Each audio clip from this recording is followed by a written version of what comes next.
So we are here tonight in our book for the year. She speaks wisdom for the women of the Bible, for the modern Black woman.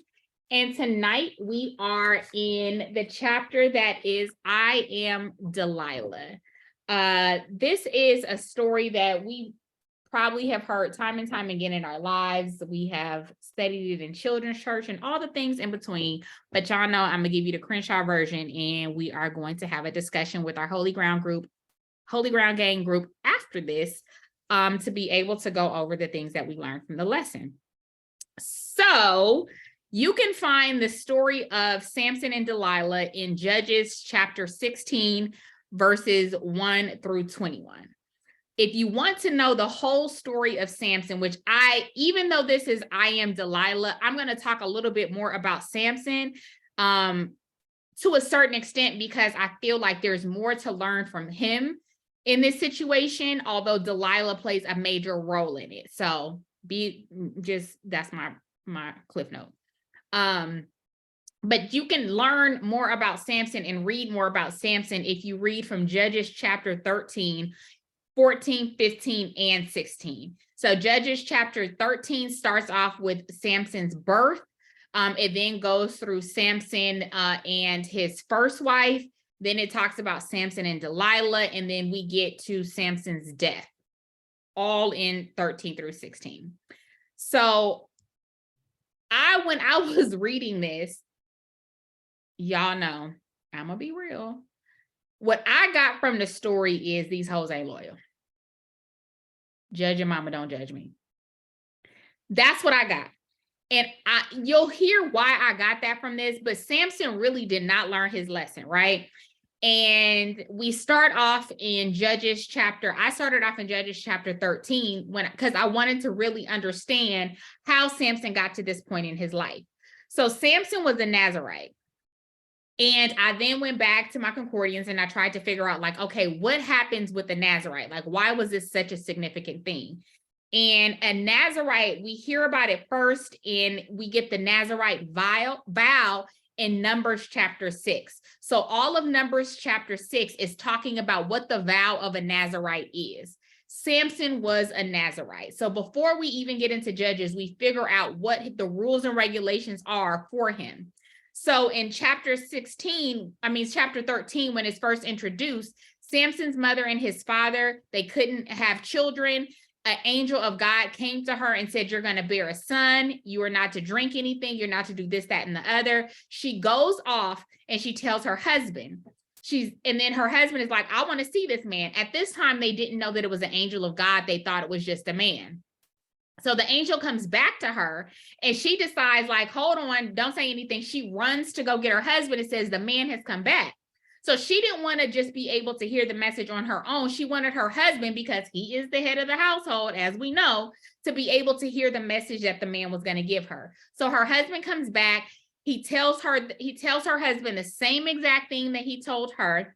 And so the husband is like, well, let us kill a goat for you. Let's be able to feed you. We want to thank you for this message that you've given us. And the man's like, no, the angel, but in their eyes at the time, it's a man. So he says, honor the Lord with your sacrifice. They decide to, kill the goat. They put it up as a sacrifice. And when the flame goes up, the angel goes up with it. And so they say, well, we obviously have seen God. And the wife's like, nah, because if we would have seen God, we would have been dead. So at this period of time, the Israelites have gone against all of what God has said, because we know the Israelites can be real life hard-headed in real life. So they're placed back into captivity. The Philistines are now the rulers of the Israelites. They just want to go from slavery to slavery. They was in Egypt. They was walking around for 40 years. Not my business, not my problem. So now they're under the ruling of the Philistines, right? We know that have we talked about this yet? But the Philistine, like Goliath was a Philistine. It's all these different things that we know about the Philistines in the Bible. They're uncircumcised people. So now the Philistines are ruling over the Israelites. So his mother becomes pregnant. The angel of the Lord, one of the things he told her is that your son will be a Nazirite. A Nazirite by biblical standards is a person, a man who abstains from alcohol. They let their hair grow. Their hair is never to be cut or shaved, and they avoid contacts with corpses. So anything that dies, a Nazirite is considered unclean, and a Nazirite is never to touch or be around anything that is dead, right? If they are to come into contact with something that has died, there's in the Nazirite vow in Numbers chapter 6, there's this long list of things that they must do. Like they got to go to the priest, they got to cut their hair, they got to be like, it's a lot of stuff. That's not what we're here for either. So, but I want you to understand like the power that was given in Nazirites, right? So, and it states that God is going to definitely be with these people if you are a Nazirite. So the story of Samson and Delilah is really a story of lust. It is a story of greed, and it is a story of manipulation. So Samson, he grows older. He tells his mother and father, he sees this woman. He wants this woman to become his wife. His mother and father are like, well, she's from the Philistine. She's a Philistine. Like, you can't find somebody within our community, our family like that you can marry. He's like, nah, I want her. He goes down, he sleeps with the woman, he comes back, his family goes and gets her. But what happens is that they thought that Samson did not want her. So the reason why they thought that Samson did not want her is because in this time of courting, he gives the Philistines this riddle. And the riddle is, so, sorry, let me back up. When he goes, he kills a lion. After he killed, remember, he's not supposed to be around corpses or touch a corpse. So after he kills the lion, he comes back and he sees that bees have began to hibernate within the lion, and they now have honey within this lion. So he takes the honey, he eats the honey, and then he goes and he gives some of the honey to his mother and father. He does not tell them where the honey has come from, but what he gives them this riddle, and I'm going to paraphrase it. Well, you know what? I got it right here. Let me not even do that. So the riddle that he gives to them is, out of the eater came something to eat, and out of the strong came something sweet. So again, I'm going to read it. Out of the eater came something to eat, and out of the strong came something sweet. And so he told this riddle to them, and he said, if you guys get this correct, what I'll do is I'll give you 30 pieces of clothing. If you get it wrong, then you have to give it to me. So the men go to his wife and say, why, you brought your husband here basically to rob us because he's told us his riddle. None of us, and he gave them 7 days to figure it out. So they're trying to figure it out, and they're like, we can't figure it out. So they're like, you need to find out what the riddle is. So she goes to Samson and she says, she's crying. She's acting a plumb dumb fool. Oh, woe is me. You told them this riddle, but you didn't even tell me what the riddle is. And I'm your wife and you're supposed to love me. So she starts to manipulate him with her tears. And what I learned is Samson don't like tears. So she manipulates him into telling her what it is. So he tells her what the riddle means. She goes back and tells them, the men. And so when the 7th day comes, the men know what the riddle means. So they basically know that the lion was killed, that is the eater, and out of it came something sweet, which is the honey in which he got from the eater, right? So Samson, he realizes that he told his wife, and now his wife has told them. And so he goes and he kills 30 people from another tribe. He gets the clothes, he takes it to the men, but then now he's mad. So he starts setting stuff on fire. So the people are like, in this time, they thought that Samson no longer wanted to be with his wife, and they gave his wife to his best man. So when he comes back to sleep with his wife, the father says, well, we thought you hated her and we gave her away to your best man. So now he big mad. He's super mad. He don't put on a cape. He's really super mad, right? So Samson and all of his strength go, and he start like laying it on him. He's killing people left and right, killing people, right?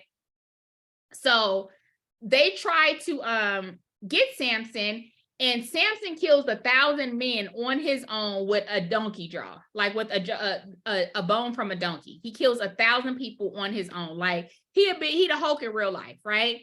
So Samson goes off, and He kills all these people. When the people are like, why did he do this? And they say, because they said his father, the father of his wife, his father-in-law has given his wife away.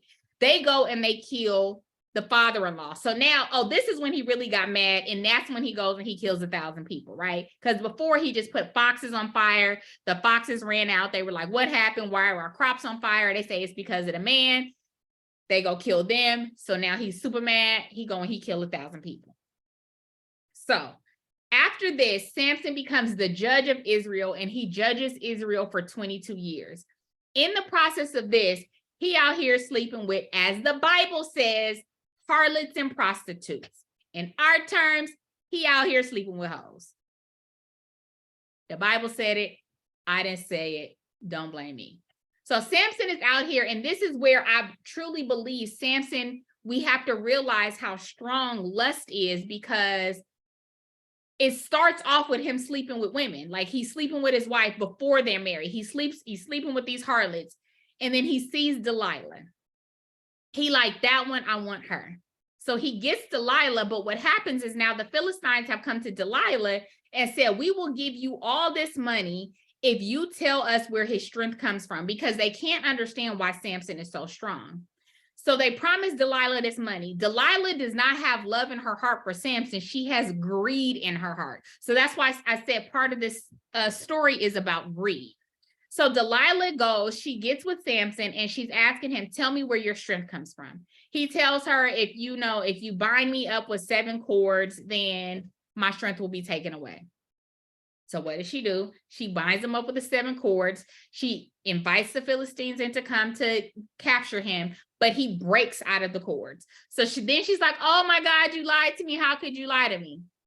What gives you your strength?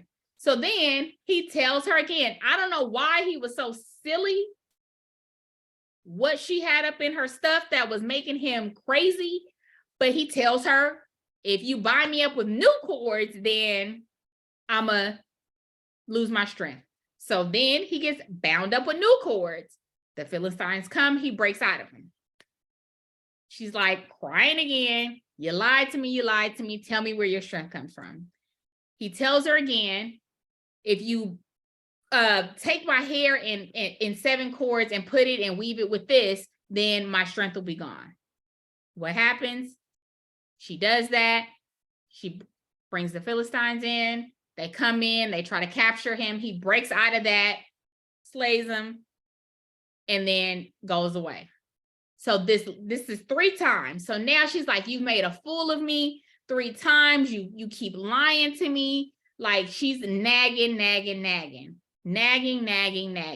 And finally he's like, my strength comes from my hair. My hair has never been cut. I'm a Nazarite. If my hair is ever to be cut, I will lose all my power. Why did he tell this woman this, knowing that the last 3 things that he said to no one but her happened?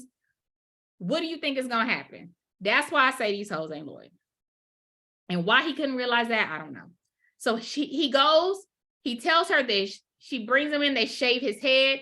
When he wakes up, she's like, the Philistines are coming.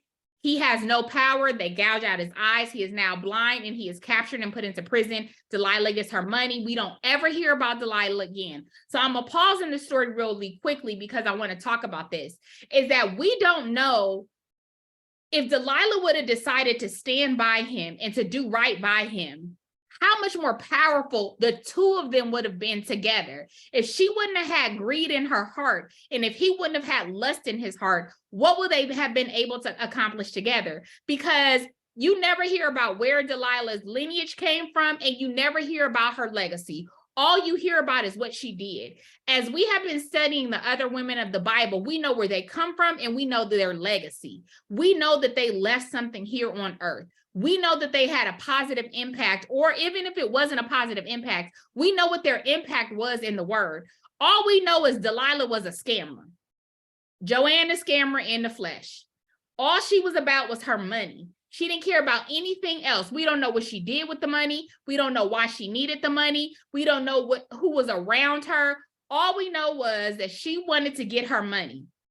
So I'm going to come back to that, but I wanted to make that very strong point right there, is that there is nothing else in the Bible that ever connects Delilah to anything but this scene. in the Bible in this scam is her trying to get her money and making sure that Samson is now captured. Samson is captured. He is in prison. While he is in prison, his hair begins to grow back. Why they didn't think to keep his hair cut, because they knew that's where his strength came from, I don't know. Not my business, not my problem. That's not why we're here. So his hair begins to grow back. They then call Samson out to become their entertainer, because now he's a captured slave, he's a prisoner, and I want you to entertain me, right? So there are 3,000 men, women, and children in this theater being entertained by Samson. Samson now cannot see anything, but he knows that there is a large number of people there. And he prays his last prayer and he says, God, if you can remember me this one time and give me the strength to take out the enemy. And so Samson he places his arms on two pillars that are within the Colosseum of where they are.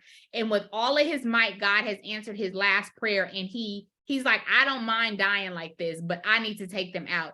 He takes all his strength, he knocks over the pillars, and the Colosseum comes down. Over 3,000 people are killed, which is more people than have ever been killed by Samson before. We know he killed 1,000 with the donkey, but now he's done this and he dies. His family comes and gets him. They bury him in the tomb. So God heard his last prayer and honored his last prayer, although he had been disobedient by one, eating from the lion and touching something that was dead. Although he slept with different women, God still honored him in the midst of what he was going through. So what can we take from this story? What are there's so many different things that we can glean from, but one of the main points I want us to understand is like, what are our motives? Because Delilah's motives the entire time was money. The entire time, all she cared about was money. And what I want us to think about is, do we care so much? And the Bible tells us that when people say money is the root of all evil, the love of money is the root of all evil. People have oftentimes manipulated that to say, oh, money is bad for you. Money is absolutely not bad for you. You need money. Money is something that we have to have for survival. If it was something that we didn't need, God would not make it to where we couldn't get it. Money would be a sin, and we know money is not a sin. What the Bible says is that is the love of money that is the root of all evil. And in this, we see that manifest within Delilah. It was the love of money that allowed her to betray a man that loved her, that allowed her to manipulate him into telling her a secret, that allowed her to give him over. We see the same love of money happen with Judas and Jesus. The love of money, Judas took the money and sold off Jesus. So I don't want us to have the love of money in our hearts, because that is where the evil will come from. If you just know that you need money and God is your provider and he will give you exceedingly abundantly more than you can ever ask for or imagine, that is not greed. That is not where the root of all evil comes from. It's when that becomes what you love, that you will sell somebody out and you will do anything for money. That is where the problem comes in, right? So I want us to have that first point. I then want us to take into consideration the people that are around us and that we are trusting. Why Samson continued to trust these women who betrayed him, I don't know. But what I want us to realize is that we don't need to be the women who are betraying. We do not need to take the enemy's lies and turn it against men who truly love us. Because what we did know is that Samson did love Delilah and he did love his wife. Although they did him wrong, he still had love in his heart for him. So I don't want us to become women that are turning men away from God and turning men away from what their calling is and turning men away from what their destiny is, because Samson's destiny was much bigger than he was, because God was with him. When he allowed this woman to cut his hair, the Lord left him. I don't want us to be women who are taking things from men that allows God to lead them. I want us to be women who are restoring and renewing and imparting into them the things that they need and not taking away.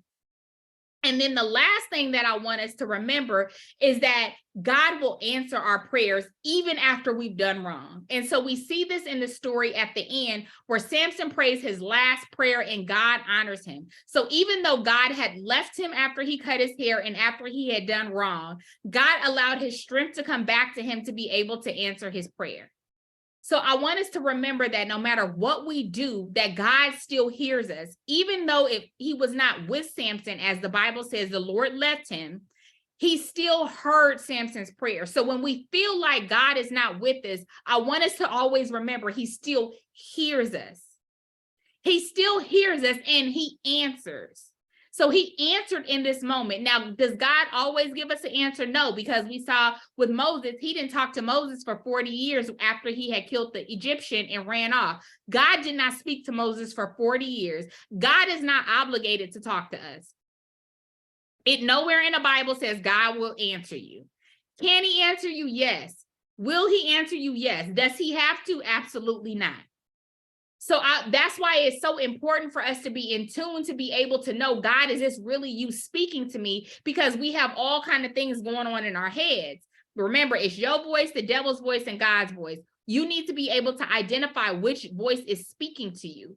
And so when God had not spoken to Samson the entire time because he had departed from him, Samson knew that when he prayed that prayer that God heard him and God was able to give him directions on what he needed to do. And guess what? He listened. So when God does speak to us, we need to, as we have been talking about, have this swift obedience to do what it is that he has said and called for us to do. So that is our lesson tonight. I am excited to hear the feedback from you ladies. I'm going to stop this recording and we're going to start it right back up. So give me 1 second.